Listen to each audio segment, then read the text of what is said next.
Assalamualaikum warahmatullahi wabarakatuh.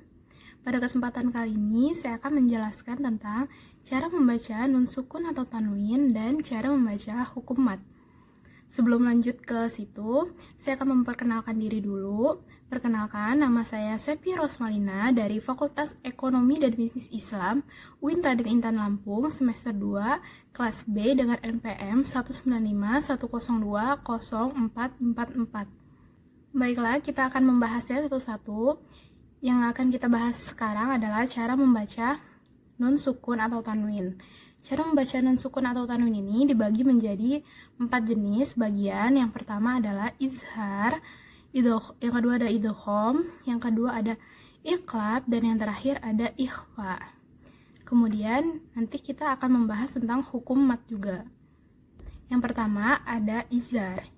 Izhar ini definisinya menurut bahasa adalah jelas atau tegas. Sedangkan kalau menurut istilah, izhar ini adalah apabila nun sukun atau tanwin bertemu dengan salah satu huruf halki, maka hukum bacaannya adalah jelas atau tegas. Nah, huruf halki tersebut ada 6, yaitu A tipis, A tebal, H tipis, H tebal, Kho, dan Kho. Baiklah, kita akan memberikan contoh cara membacanya berdasarkan yang ada di dalam surat Al-Quran. Contoh cara membaca izhar terdapat pada surat Al-Baqarah. Kita akan membahas yang huruf atipis. Pada surat Al-Baqarah ayat 49. Min ali fir'aun. Nah, jadi atipisnya dibaca dengan jelas. Kemudian contoh yang kedua, huruf H tebal. Pada surat Al-Baqarah ayat 58 yang bunyinya faqulu minha haitsu.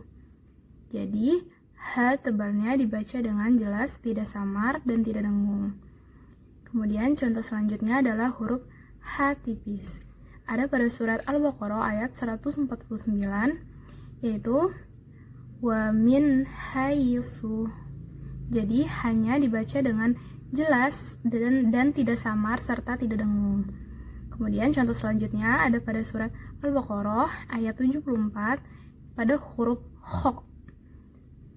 Min khaisyatillah.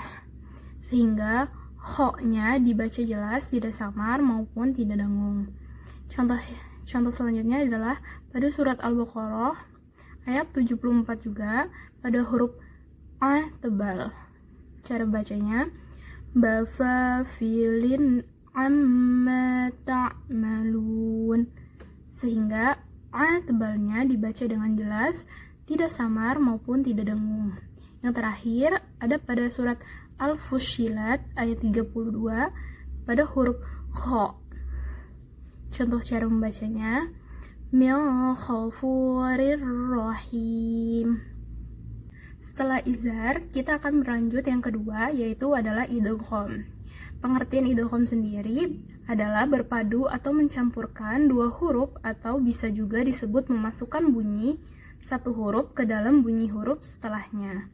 Dalam pelafalan idgham memiliki dua perbedaan, yaitu idgham bi gunnah dan idgham bila gunnah. Sekarang kita akan membahas idgham bi gunnah. Idgham bi gunnah merupakan penggabungan atau memasukkan bunyi nun mati atau tanwin ke dalam bunyi huruf idgham bi gunnah yang kemudian disertai dengan dengungan selama satu alif atau dua harokat. Hurufnya pada idgham bi gunnah itu ada huruf ya, nun, mim, dan waw. Kemudian saya akan memberikan contohnya yang terdapat pada Quran surat Al-Jin ayat 22. Inni layyujir. Jadi pada Al-Jin ayat 22 ini terdapat huruf idgham bi gunnah yang ya, sehingga ya-nya dibaca dengung. Setelah itu contoh yang kedua ada juga di surat Al-Jin ayat 2, yaitu pada huruf nun dengan bunyinya walan nusyrik. Sehingga di bagian huruf nunnya itu didengungkan dengan dua harokat. Kemudian contoh selanjutnya ada juga pada surat Al-Jin pada huruf mim ayat 23. Illa balagham minallah. Sama seperti yang sebelum-sebelumnya, didengungkan selama 2 harokat. Contoh yang terakhir ada pada surat Al-Jin yang juga pada ayat 24, yaitu pada huruf waw. Nasiru wa aqal.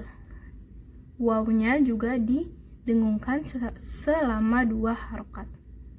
Setelah idgham bi gunnah, kita lanjut ke idgham bila gunnah.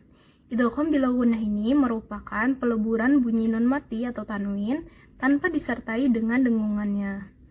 Jadi, kalau yang bi gunnah tadi dengan dengung selama 2 harokat, terbalikannya idgham bila gunnah tidak memiliki dengungan. Hurufnya ada huruf ro dan lam. Contoh membaca idgham bila gunnah, kita bisa melihat pada surat At-Tariq ayat 4, yaitu contoh yang huruf lam dengan bunyi nafsil lamma, sehingga dia tidak ada dengungan sama sekali. Kemudian contoh yang ro terdapat pada surat Al-Mutaffifin ayat 15 dengan bunyi ar-rabbahim, sehingga tidak ada dengungan sama sekali. Kemudian pada idgham, menurut jenisnya idgham ini memiliki 3 jenis. Jenis yang pertama adalah idgham mutajenis lain, yang kedua adalah idgham mutamatsilain, yang terakhir adalah idgham mutaqaribain. Setelah idgham, kita akan membahas tentang iqlab. Iqlab sendiri menurut bahasa Arab adalah salah satu bagian dari hukum nun mati dan tanwin. Menurut bahasa, iqlab artinya mengganti, sedangkan kalau menurut istilah ilmu tajwid, iqlab artinya mengganti bunyi bacaan nun mati atau tanwin menjadi mim apabila huruf sesudahnya adalah huruf ba. Di sini saya akan memberikan contoh. Terdapat pada Quran surat Yasin ayat 52 dengan bunyi mamba'asana, sehingga huruf ba-nya ketika dimasukkan itu terdengar suara seperti huruf mim. Kemudian ada lagi contoh pada surat Al-Baqarah ayat 18. Summum bukum. Kemudian ada lagi contoh pada surat Al-Baqarah ayat 145. Mim ba'di. Setelah iqlab, kita akan membahas tentang ikhfa. Ikhfa sendiri secara bahasa Indonesia mengandung arti samar atau menyamarkan. Sedangkan secara istilah ikhfa mengandung arti suatu hukum tajwid yang terjadi karena nun sukun mati atau nun berharokat sukun atau tanwin bertemu dengan huruf ikhfa sehingga dibaca dengan samar-samar. Huruf ikhfa sendiri ada totalnya 15 huruf hijaiyah. 15 huruf hijaiyah yang ada di ikhfa sendiri adalah yang pertama jim, shin, slot, dot, dal, sin, za, ta, to, zal, fa, qaf, kaf, ta, dan yang terakhir adalah zo. Karena terlalu banyak sekali contoh dari ikhfa, ada 15 huruf tadi, mungkin saya akan mencontohkan 3 saja. Yang pertama adalah pada surat Al-Falaq ayat 2 dengan bunyi min syarri ma khalaq. Kemudian contoh yang kedua pada Al-Kafirun ayat 5 dengan bunyi wala antum. Kemudian contoh yang ketiga terdapat pada surat Al-Ma'un ayat 5 dengan bunyi as-salatihim. Kemudian kita lanjut cara membaca hukum mat. Mat sendiri adalah secara harfiah bermakna melanjutkan atau melebihkan. Secara istilah, mat dapat diartikan sebagai tanda bunyi panjang dalam bahasa Arab. Dari segi istilah tajwid, mat bermakna memanjangkan suara dengan lanjutan menurut kedudukan salah satu dari huruf mat. Pada jenis mat sendiri terdapat 2 jenis, yaitu yang pertama adalah mat tobi'i atau yang biasa disebut dengan mat asli, panjangnya terdapat 2 harokat. Kemudian yang kedua adalah mat far'i atau cabang. Jadi pada mat far'i dia bercabang lagi menjadi 2 cabang. Yang pertama, mad far'i karena hamzah, dan yang kedua, mad far'i karena sukun. Mad far'i karena hamzah ini dibagi lagi menjadi 4 bagian, dan yang karena sukun ini dibagi lagi menjadi 6 bagian. Kita akan membahas pertama yang karena hamzah. Yang karena hamzah, seperti yang saya bilang tadi, dia dibagi menjadi 4 bagian. Bagian yang pertama adalah mad wajib muttasil. Panjangnya 4-5 harokat. Contoh membacanya, as-sama'i ja. Kemudian yang kedua adalah mad jaiz munfasil. Panjangnya 2, 4, dan 5 harokat. Contoh membacanya, inna anzalna. Kemudian yang ketiga adalah mad silah tawilah. Panjangnya juga sama, 2, 4, dan 5 harokat. Contoh membacanya, malahu akhladah. Kemudian yang terakhir, yang keempat, ada yang disebut dengan mad badal. Panjangnya hanya 2 harokat. Contoh membacanya, imana, aman. Sekarang yang karena sukun. Yang karena sukun ini terdapat 6 bagian. Pada bagian pertama ada mad arili sukun. Panjangnya 2, 4-6 harokat.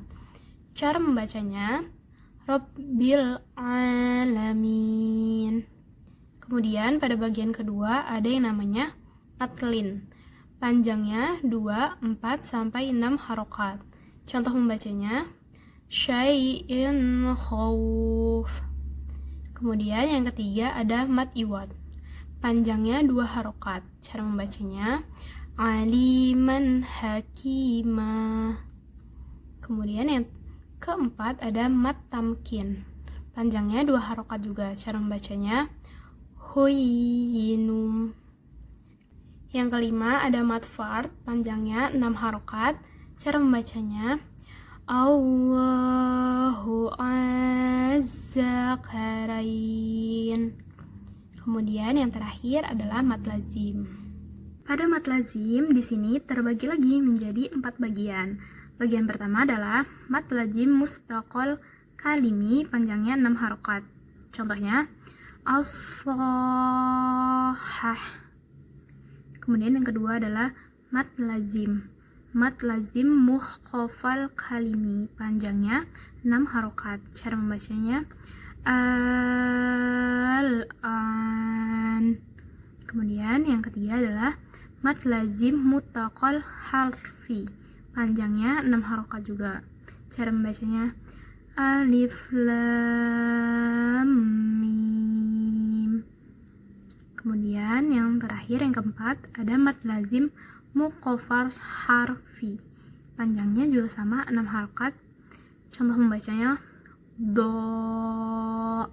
so,